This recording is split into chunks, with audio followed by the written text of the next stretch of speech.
우리 마음을 다해서 우리 좌우에 있는 사람들에게 예수님은 당신을 사랑합니다 라고 한번 말해주기 바랍니다. 하겠습니다. 시작. 예수님은 당신을 사랑합니다.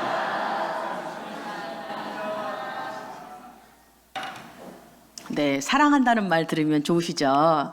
네, 우리 주님은 여러분이 늘 사랑받고 있는 것을 느끼며 살아가기를 원하십니다.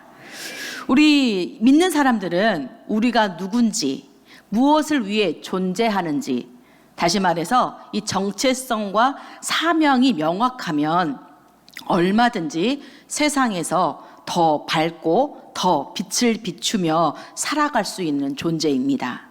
그리고 오늘 본문은 우리가 누구인지를 아주 명확하게 가르쳐주고 있습니다. 본문은 세 가지로 우리의 정체성에 대해서 이야기합니다. 첫째는 우리는 하나님의 밭이라고 말씀하십니다. 오늘 본문 9절 말씀입니다. 우리 9절 말씀 함께 받들어 읽겠습니다. 시작. 우리는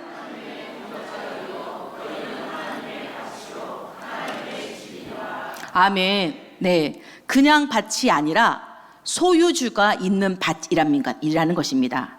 소유주가 분명한데 그 소유주가 누구냐? 창조주 하나님이시라는 것입니다. 하나님이 소유주라는 것입니다. 그래서 하나님께서 책임지고 관심을 가지고 우리를 돌보십니다. 그래서 하나님은 그 밭이 잘 보존되고 열매 맺도록 계속 돌아보시고 관심 가지시고 애정을 보내시며 여러 일꾼들을 보내십니다. 오늘 본문의 6절에도 보면 나는 심었고 아볼로는 물을 주었다라고 말합니다. 하나님은 사도 바울처럼 복음의 씨를 뿌리는 사람을 보내시고 아볼로처럼 밭에 물 주는 사람도 보내주신다는 것입니다. 9절을 보면 이들은 다 하나님의 동역자라고 말합니다. 하나님과 대등한 관계에 있는 사람이 아니라 하나님의 권위 아래서 하나님의 말씀에 순종함으로 일하는 사람들이라는 것입니다. 8절에 보면 이렇게 말합니다. 심는 이와 물 주는 이는 한 가지다. 한 가지라는 말은 한 가지의 목적을 가지고 일한다는 말입니다. 우리는 모두 하나님의 그 권위 아래서 한 가지의 목적을 가지고 일하는 동역자들의 관계라는 것입니다. 그 한 가지는 5절 말씀에 있습니다. 우리 5절 말씀 함께 받들어 읽겠습니다. 시작. 그런즉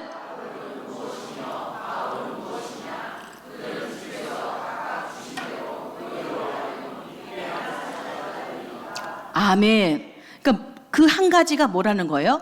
믿음이라는 것입니다. 우리는 믿음 때문에 이곳에 이 예배당에 와 있는 것입니다. 예수님을 믿어야 구원받고 성경을 믿어야 복받고 천국을 믿어야 소망을 갖고 이 땅에서 살아갈 수 있는 것입니다. 예수님에 대한 믿음, 하나님에 대한 믿음, 말씀에 대한 믿음, 성령님에 대한 간절한 믿음, 모두 다 믿음 때문이라는 것입니다. 우리는 믿음 때문에 이렇게 오후에도 모여서 예배를 드립니다. 그 믿음 때문에 교사들은 오늘도 복음의 씨앗을 심었습니다. 그 수고를 마다하지 않은 것이죠. 그 믿음 때문에 우리 교인들은 자녀들을 교회로 보냅니다. 왜요? 그 자녀들이 믿음 안에서 성장하기 위해서 기도하며 보내는 것입니다. 그 믿음 때문에 우리 구역장과 권찰들은 구역원을 돌보는 것입니다. 요즘 전화 잘 안 받잖아요. 그렇죠? 저도 전화해보면 전화 아예 안 받아요. 문자 먼저 보내시거든요. 항상 저 계룡우르교회 목입니다. 받아주세요 해도 안 받으세요. 그럼 문자 보내요. 저 하물며 목사라고 하는데도 안 받으는데 우리 구역장 권찰님이 하면 얼마나 잘 받으시겠어요. 그럼에도 불구하고 어떻게 해요? 수고를 하는 것이에요. 왜요? 믿음 때문에 그렇다는 것입니다. 하나님은 지금도 우리를 위해 여러 일꾼들을 보내서 사용하고 계십니다. 말씀을 전하는 자, 교제케 하는 자, 찬양으로 예배를 돕는 자, 교사, 성도들의 식사를 담당하는 친교로, 예배를 드리도록 차량으로 봉사하는 자들, 청결한 곳에서 예배 드릴 수 있도록 예배당을 위해 헌신하는 자들 모두가 오늘 드려질 예배를 위해 수고하는 자들입니다. 왜 하는 거예요? 믿음 때문에 한다는 것입니다. 그런데 여러분, 우리가 기억해야 할 것이 있습니다. 일꾼은 바뀔 수 있다는 것입니다. 사도 바울처럼 훌륭한 사람도 그 교회에 오래 있지 않습니다. 떠나갑니다. 그러자 아볼로가 왔습니다. 아볼로처럼 훌륭한 사람도 가니까 게바가 오는 것입니다. 이처럼 일꾼은 바뀔 수 있습니다. 섬기는 일꾼은 우리가 바뀝니다. 그러나 바뀌지 않는 것이 있습니다. 이 밭을 돌보시는 소유주, 그 하나님은 바뀌지 않으십니다. 하나님은 당신의 밭을 변함없이 돌보시고 영양분을 주시고 계속 일하고 계십니다. 성장할 수 있도록, 밭이 성장하도록 모든 과정 때마다 친히 역사하시고, 때로는 비를 내리시고, 때로는 햇빛을 주시고, 때로는 폭풍을 허락하셔서, 때로는 바람과 불을 도셔서도 주님이 개입하시는 것입니다. 그들의 인생 가운데 개입하시고 역사하시고 일하시는 것입니다. 그것은 우리의 수준이, 우리의 시간, 우리의 마음, 우리의 기분과는 상관이 없어요. 하나님이 보시기에 이때 양분이 필요하라 그러면 축복하게 들으시고, 때로는 어떻게 해요? 흔들어 깨워야 한다 하시며 바람을 허락하시는 것이에요. 주님께서 주인이시기 때문에, 변함없이고 신실하신 그 주님이시기 때문에, 주님이 우리의 상태를 가장 잘 알기 때문에 그 때에 맞춰서 적절하게 일하시고 계신다는 것입니다. 우리 모두는 다 하나님이 주신 그 한 가지 목적을 위해 일하는 사람입니다. 하나님의 당신의 밭이, 우리 영혼이 좋은 믿음의 사람이 될 수 있도록 오늘도 말씀을 듣게 하시고, 찬양도 듣게 하시고, 누군가와 교제하며 각 사람을 세우고 격려하게 하시고, 또 누구의 기도를 듣게 하시고, 가르침을 받게 하시고, 마음에 소망을 품게 하시는 것입니다. 왜요? 우리가 하나님의 밭이기 때문에 그렇다는 것입니다. 오늘 본문 6절과 7절에 보면 주님께서 이렇게 말씀하십니다. 우리 함께 받들어 읽겠습니다. 시작. 나는 심었고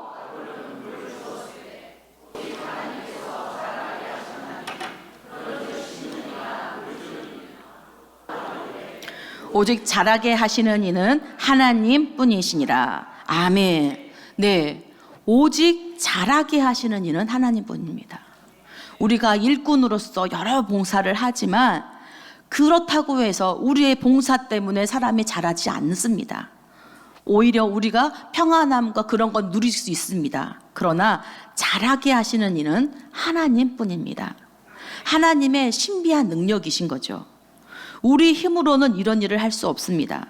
그러나 우리 하나님은 주님의 그 일꾼들을 통해서 그런 토양을 만드셔서 자랄 수 있도록 환경을 만들어 주신다는 것입니다. 오직 하나님만이 말씀을 뿌리내리고 자라게 하십니다. 이 하나님의 신비한 능력이 우리 속에 역사하기를 소망하기 때문에 우리는 기도하고 우리의 마음밭을 바꿔가는 것입니다. 그러기 위해서 일꾼들을 통해서 우리 밭이 옥토밭 되도록 계속 우리의 심령을 갈아엎고 다시 촉촉하게 하고 성령의 충만함을 허락하신다는 것입니다. 그런데 예수님의 비유에 보면 이 하나님의 밭에 마귀가 들어와서 가라지를 뿌리는 내용이 나옵니다. 우리 마음밭에도 마찬가지입니다.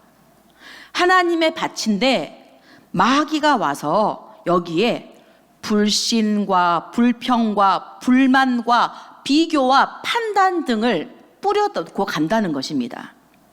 그럴 때 우리는 그럼 어떻게 해야 되겠습니까? 지혜로운 양들은 타인의 음성에 귀를 기울이지 않습니다. 자신의 목자의 음성을 귀를 들여 듣고 있는 것입니다. 그래서 뭐랬어요? 내 양은 내 음성을 듣는다라고 말씀하셨던 거죠. 지혜로운 성도는 타인의 음성에 귀를 기울이지 않습니다. 우리는 사단이 뿌리는 가라지를 거부해야 하는 것입니다. 하나님이 주시는 것이 아닌 다른 거가 부러졌다고 알면서도, 인지하면서도 어떻게 해요?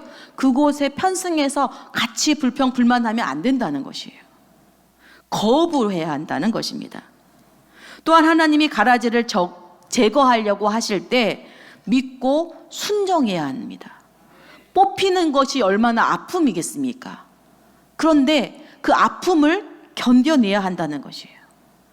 우리는 하나님의 밭이기 때문에 그렇습니다.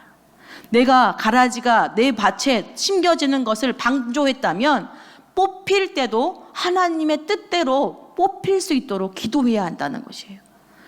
가장 좋은 방법은 가라지가 부러졌다고 생각하면 먼저 기도하고 내 자신을 점검하는 게 중요하지만, 그런 순간을 혹시 놓쳤다면 주님께서 뽑으실 때 순종하고 반응하고 하나님이 하십시오라고 맡겨드리는 자세가 필요하다는 것입니다. 왜요? 우리가 하나님의 밭이기 때문입니다. 두 번째, 하나님께서는 우리가 하나님의 집이라고 말씀하십니다. 9절에 이렇게 나옵니다. 우리는 하나님의 동역자들이요 너희는 하나님의 밭이요 하나님의 집이니라. 이 본문은 농사 은유에서 이제는 건축의 은유로 바뀌고 있습니다. 그런데 여기서도 동일한 사실은 밭이 하나님의 소유였던 것처럼 집도 하나님이 소유주라는 것입니다. 우리 교회, 우리 가정의 주인이 누구냐? 하나님이시라는 것입니다. 그러니 너무 걱정하고 염려하지 않으셔도 됩니다. 우리 가정을 위해 지금까지 하나님께서 역사하셨다면 앞으로도 우리와 함께 하실 것을 믿으시면 됩니다. 우리 자녀의 주인도 내가 아닙니다. 하나님이십니다. 태에서부터 품으시고 친히 우리 각 사람을 불러 모으신 그 하나님은 변함없이 여전히 우리를 향한 계획을 가지고 계시고 그 계획을 이루어 가시고 계십니다. 그렇기 때문에 우리는 하나님의 소유인 하나님의 집이라는 이 정체성을 잊으면 안 됩니다. 하나님은 이 집에 대한 청사진을 가지고 계십니다.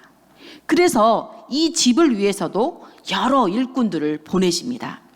그런데 하나님의 집을 위해 일하는 일꾼들이 조심해야 하고 주의해야 할 것이 두 가지가 있다고 나옵니다.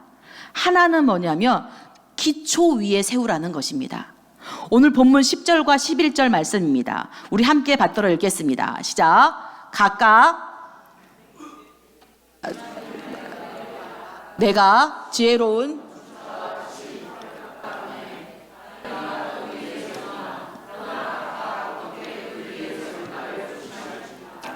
이 닦아둔 것 외에 능히 다른 터를 닦아둘 자가 없으니 이 터는 곧 예수 그리스도라. 아멘.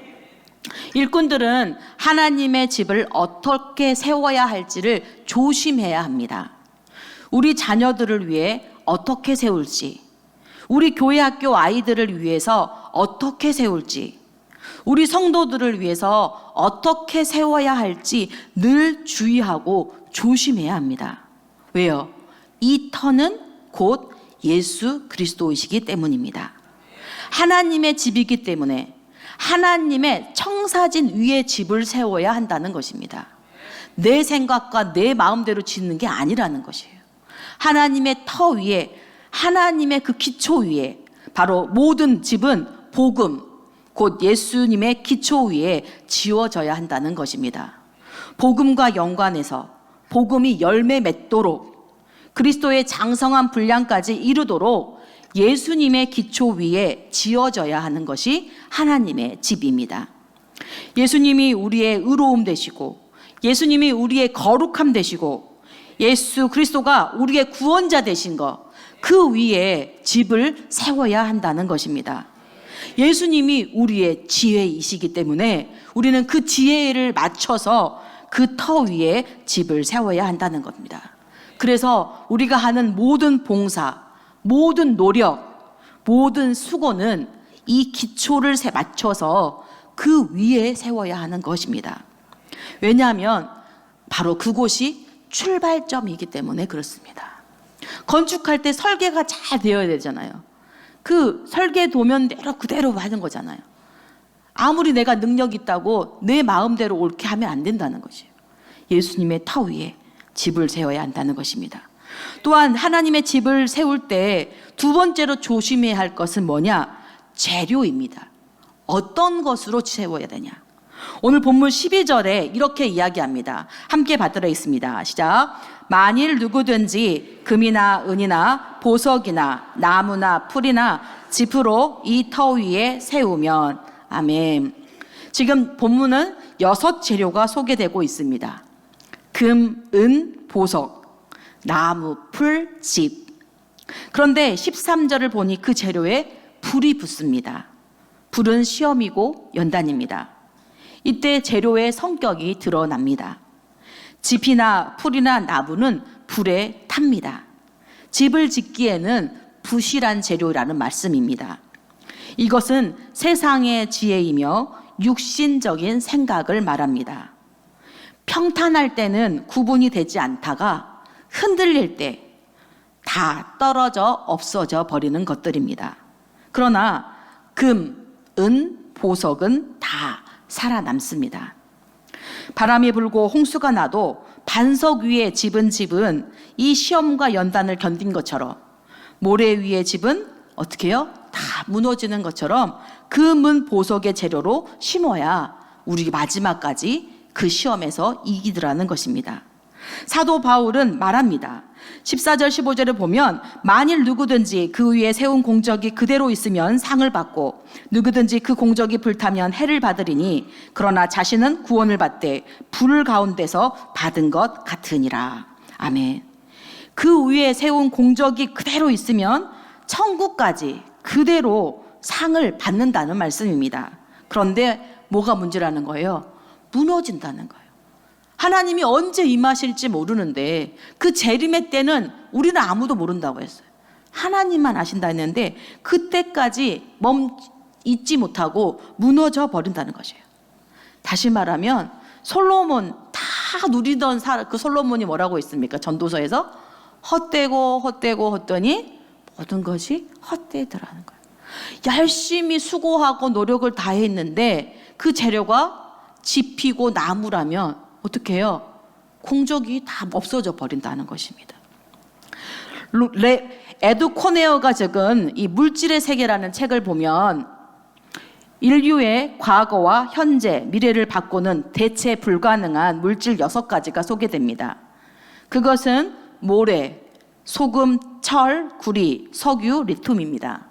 리튬은 요즘에 제일 관심이 많은 이 배터리의 중요한 물질로 사용되고 있습니다. 그런데 여기 보면 놀라운 사실이 있습니다. 이 인류가 이 물질을 사용하는 방법을 알아가면서 이 물질로 인해 인류의 문명이 세워지고 발전되고 있다는 사실입니다. 모래가 얼마나 오래됐습니까? 아브라함에게도 말씀할 때처럼 모래처럼 별 많아졌다고 말씀하셨죠. 별처럼 말한 것처럼 모래도 많아졌다고 했죠. 소금이 얼마나 흔한 것입니까? 석유도 철도 태고부터 존재했던 것입니다. 리튬도 바다 소금 밑에 저장되어 있다고 합니다. 지금 우리가 누르고 있는 이 최첨단 물질들은 처음 태고부터 존재했다라는 것입니다. 모래에서 유리가 나오고 유리가 나오면서 이 안경이 생성됐고 이 안경은 천체 연구와 작업 현실을 바꾸었습니다. 모래의 기여는 여기서 멈추지 않습니다. 모래에서 인터넷을 연결하는 이 광섬유가 나왔고요. 모래에는 이 실리콘이라고 하는 것이 반도체가 만들어졌습니다. 이보다 더 놀라운 연금술이 없는 것이죠. 그러니까 이 재료들이 문명이 발달하면서 발견이 됐는데 이 발달로 있어 인류가 더 거룩하게 세워졌다는 것입니다. 구리는 어떻습니까? 구리, 청동. 청동은 고린도에 있는 이 고린도 도시가 유명한 도시입니다. 그래서 사도 바울은 이 청동이란 말을 고린도전서에서도 여러 번 인용합니다. 사랑이 없으면 소리나는 구리와 울리는 꽹과리가 되고라고 할 때도 이 구리, 이 청동에 대해서 사용되었습니다. 우리가 알듯이 전기는 이 구리가 없어서는 안 됩니다. 오늘날 전기 연결망을 구리가 형성하고 있습니다. 구리로 만든 그 회로와 전선이 없다면 세상은 아마 잘 작동하지 못할 것입니다. 그래서 구리를 이 학자들은 이렇게 이야기한답니다. 구리는 과거에도 영광이었고 지금도 영광의 상징이며 미래의 영광이라고. 대고의 것에서 가장 새로운 것들이 지금 어떻게 해요? 탄생되고 있다는 것입니다. 하나님께서 우리를 위해 미리 다 준비해 놓으신 것들을 인간이 이제 하나씩 하나씩 발견하고 발전하면서 문명이 발달되고 있다는 것입니다. 이런 물질보다 더 귀한 말씀. 그러면 우리가 가지고 있는 이 말씀에서는 어떻겠습니까? 물질도 태초부터 있었는데 새롭게 발견되는 것처럼 우리가 이 말씀을 읽으면 읽을수록 어떻게 해요? 새로운 것이 나오게 되는 것입니다. 처음에 우리는 이성적인 사람들은 특히 뭔가를 다 이해해야만 성경을 읽으려고 삽니다. 그러면 어른들이 다 뭐라고 말합니까? 그냥 읽어라 그러잖아요. 그냥 읽어라. 그 나이대에 맞게, 그 분량에 맞게, 그 은혜에 맞게 가슴에 와닿는 부분들이 있을 것이다. 그러면 계속 읽으면 어떻게 해요? 새로운 본문들이 계속해서 생겨나잖아요. 은혜가 받아지는 말씀들이 생겨지잖아요. 그래서 어떻게 해요? 날마다 새로운 송이꿀처럼 다게 되는 거예요. 처음에는 잘 몰라요. 그래서 읽을 때 참 어렵죠. 처음에 창세기부터 다 읽으시다가 레위 가셔서 자꾸 넘어가시고 또 레위까지 잘 넘어갔는데 민수기에 계속 이름 넘어가고 막 땅들 나오면 또 넘어지시고 또 창세기 있다가 이름들 또 계속 누구 낳고 하면 아휴 그렇게 자식들 많이 낳으셨어 이러고 또 넘어버리고. 그렇지만 그것을 패스하고 읽어가면 하나님께서 주시는 그 새로운 것들이 계속 우리 안에 샘솟다는 것입니다. 우리가 몰라서 그렇지 묵상하고 기도하고 말씀 붙들고 살다 보면 모든 것이 다 여기에 있다는 것입니다. 영원한 말씀, 우리의 과거와 현재와 미래까지도 바꾸는 그 말씀. 우리는 이 말씀으로 집을 지어야 하는 것입니다. 말씀은 영원히 없어지지 않기 때문에 이 말씀대로 이루어지는 것을 우리가 발견해야 된다는 것이에요. 하물며 하나님이 주신 물질도 새 문명이 바뀔 때마다 새로워지고 새로운 발견들을 하는데 하물며 하나님께서 친히 말씀하신 당신을 계시하시는 말씀은 얼마나 새롭고 얼마나 은혜로운 말씀이겠습니까? 그 말씀을 계속 묵상하고 곱씹고 깨달아 가면 갈수록 그 말씀 한 절 한 절에 있는 그 깊은 은혜를 깨닫게 되는 것이에요. 그러면 감사가 절로 나오는 것입니다. 감사하려고 감사하는 게 아니라 그냥 그 자체가 감사한 것이에요. 그러니까 눈물밖에 안 나오는 거예요. 제가 신도에 공부하려고 그 도서관에 가 있을 때 그때 그 처음 말씀을 읽을 때 물론 저희는 어렸을 때부터 저희는 6개월 학습 세례 그때 받을 때잖아요. 우리 때는 학습 세례만 6개월 배운 공부하고 막 그랬더니까 성경 많이 외웠죠. 그래도 그 말씀 공부하면서 읽을 때마다 얼마나 그렇게 은혜롭고 감사했는지 눈물밖에 안 나오더라고요. 바로 말씀이 그런 역사가 있다는 것이에요. 그래서 계속 말씀을 손에 놓고 읽어야 되는 것이에요. 주님은 우리에게 지혜로운 건축자가 되라고 말씀하십니다. 오늘 10절 말씀입니다. 우리 함께 받들어 읽겠습니다. 시작. 내게 주신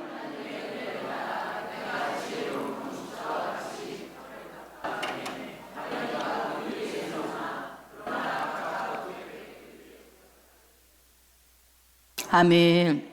지혜로운 건축자란 숙련된 장인을 말합니다. 우리는 건물의 기초인 이 복음에 숙련되고 예수님에게 숙련되고 그 재료에 숙련되어야 합니다. 재료가 뭡니까? 말씀입니다. 예수님이 분부한 모든 것을 가르쳐 지키게 하는 자가 되어야 하는 것입니다. 지혜로운 건축자는 요령 피우는 건축자가 아닙니다. 집 주인이 원하는 청사진대로 그 기초에 맞게 그 재료를 쓰는 사람이 또 그 재료와 그 기초에 대해 잘 알고 있는 사람이 지혜로운 건축자들인 것입니다. 그래서 주님은 우리에게 지혜로운 건축자가 되라고 말씀하신 것이에요. 그래서 주의하고 주님의 기초 터 위에 예수님이 원하시는 그 청사진에 우리의 재료, 그 말씀으로 잘 세워야 한다는 것입니다. 마지막으로 주님께서 말씀하신 것은 우리는 하나님의 성전입니다. 오늘 16절 말씀 우리 함께 받들어 읽겠습니다. 시작. 너희는 너희가 하나님의 성전인 것과 아멘. 이 편지를 읽은 원독자인 고린도 교회 성도들은 아마 하나님의 성전이 너희라라고 들었을 때 아마 놀랐을 것입니다.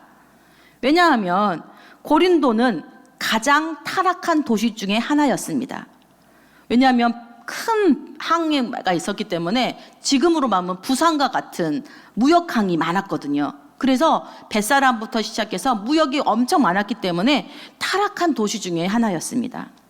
또 고린도 교회는 어떻습니까? 문제가 많았습니다.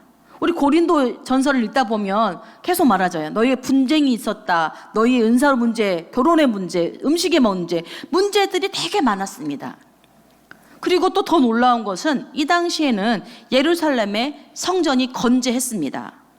그런데 그렇게 문제 많고 타락한 도시 중에 있는 그 교회, 그리고 그 송지순례를 하고 있는 이 예루살렘 성전이 있는 그런 시대에 너희가 하나님의 성전이라고 말씀하시는 것입니다. 얼마나 놀랍겠습니까? 물론 여기서 쓰이는 성전은 예수님께서 성전을 깨끗게 하셨던 이 성전 뜰에 말 때 그 성전이 아니라 헬라어 나오스를 사용해서 지송소를 의미합니다. 대제사장이 목숨 걸고 들어가야 했던 그 거룩한 장소 중에 가장 거룩한 하나님의 임재가 있는 이 지송소, 바로 우리가 그런 거룩한 곳이라는 말입니다. 저와 여러분은 이렇게 거룩한 곳입니다. 신령과 진정으로 예배드리는 저와 여러분이 바로 그 성전입니다.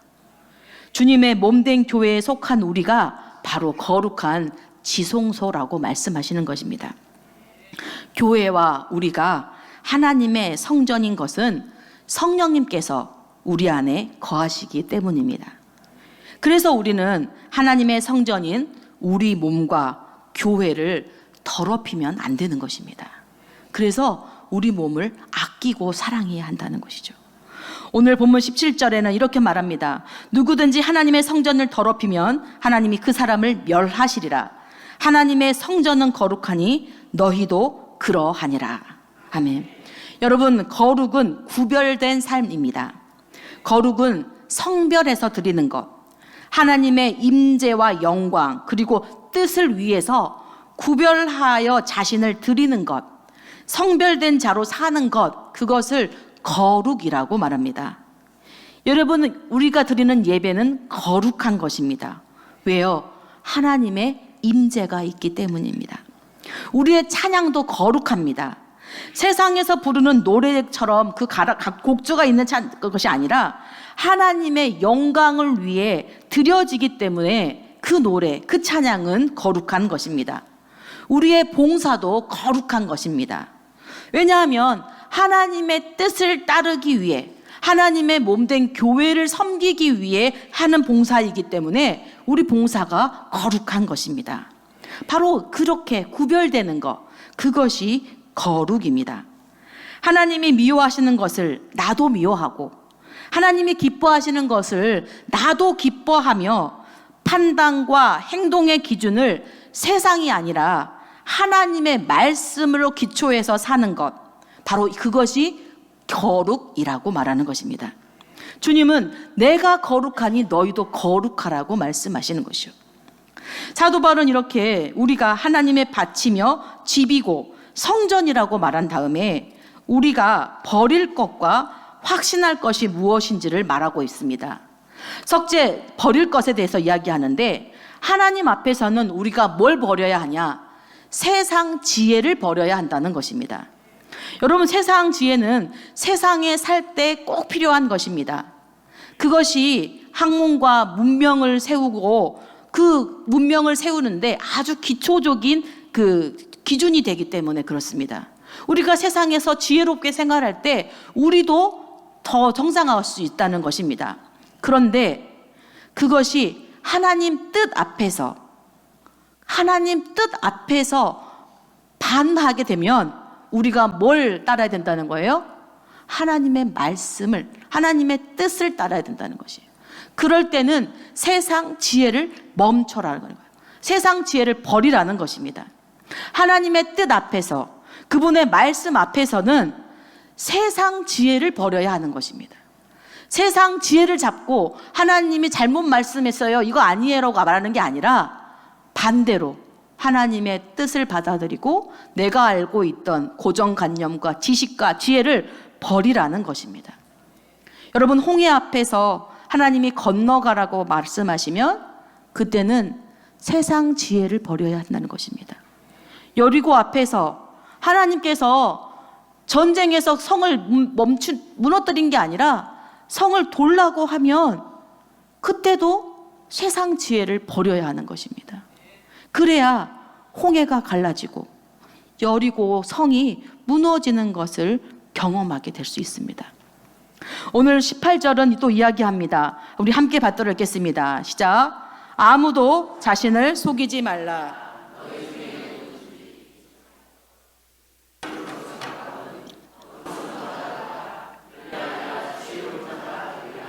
아멘.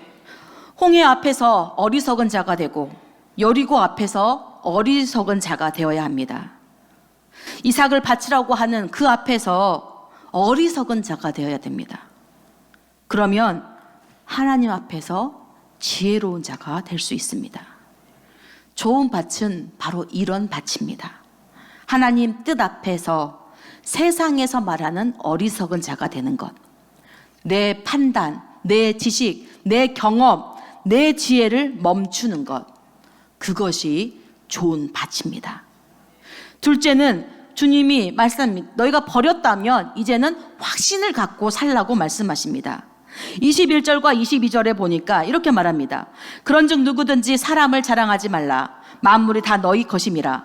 바울이나 아볼로나 게바나 세계나 생명이나 사망이나 지금 것이나 장래 것이나 다 너희의 것이요. 아멘. 지금 고린도 교회는 바울파냐 아볼로파냐 게바파냐 하면서 분쟁을 하고 있었습니다. 자신이 어디에 속해 있느냐를 가지고 싸우는 것입니다. 우리도 그렇죠. 학벌, 직장, 지역 모두 우리가 어디에 속해 있는지에 따라 관심이 있습니다. 그리고 그것에 따라 경쟁을 합니다. 내가 어디에 속해 있는지에 따라 신분과 우리의 위치가 결정된다고 우리 스스로가 생각하고 있기 때문에 그 어디에 속하려고 노력을 하는 것이죠. 그리고 그 속하면 어떻게 합니까? 우리라는 울타리로 배척을 우리만 하는 거예요. 다른 사람, 너희는 우리 아니라고 배척하게 되는 것입니다.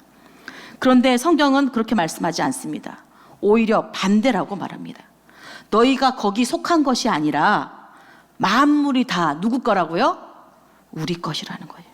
거꾸로라는 거예요. 그들이 너희에게 속했다고 말해야 된다는 것입니다. 내가 지금 어디에 속해 있느냐가 중요한 게 아니라 내가 무엇을 가지고 있는지가 중요하다는 것입니다. 오늘 본문은 말씀합니다. 우리는 이 모든 것을 다 가지고 있다고 말합니다. 지금 것과 장래의 것, 생명도 죽음도, 사람도 세계도 우리가 다 가지고 있다고 말합니다. 다 너희 것이라고 말씀하셨어요. 만물이 다 우리 것이라는 것입니다. 왜요? 우리가 그리스도의 것이기 때문입니다. 오늘 23절에서는 이렇게 말씀합니다. 결론이죠. 다 같이 함께 받도록 하겠습니다. 시작. 너희는 그리스도의 것이요 그리스도는 하나님의 것이니라. 아멘. 예수님께서 제자들에게 말씀하셨죠. 그러므로 너희는 가서 모든 민족을 제자로 삼아 아버지와 아들과 성령의 이름으로 세례를 베풀고. 이때 뭐라고 말씀하신 거예요? 하늘과 땅의 모든 권세를 내게 주셨다고 말씀하셨습니다. 하나님이 예수님께 모든 권세를 주셨고 그 권세를 지금 오늘 본문을 통해서 주님이 뭐라고 한다는 거예요? 다 너희가 지금 가지고 있다는 거예요.